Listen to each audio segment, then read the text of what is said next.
বন্ধুরা পিজা খাইতেছি ইতালির পিজা, কিন্তু অনেক শক্ত, খাইতে পরে কষ্ট হইতাছে। কিন্তু কথা হলো ভাই, বাংলাদেশের আইন উপদেষ্টার মন আরো অনেক বেশি কঠিন।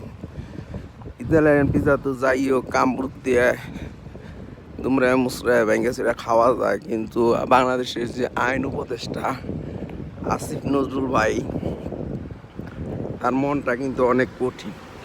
তার বাস্তব প্রমাণ হইল এই যে 19,000 বিডিআর সদস্যদেরকে নির্বিচারে আটকায় রাখছে। এর কোনো মানি হয়? এদেরকে ছাড়তেছে না কি জন্য? আর আলেম ওলামাদেরকে আটকায় রাখছে, এদেরকে ছাড়তেছে না কি জন্য? এরা তো নিরপরাধী, বিডিআর সদস্যরাও নিরপরাধী, আলেম ওলামারও নিরপরাধী। তাই অবশ্যই এদেরকে ছেড়ে দিতে হবে। এটাই বাস্তব প্রমাণ যে আসিফ নজরুল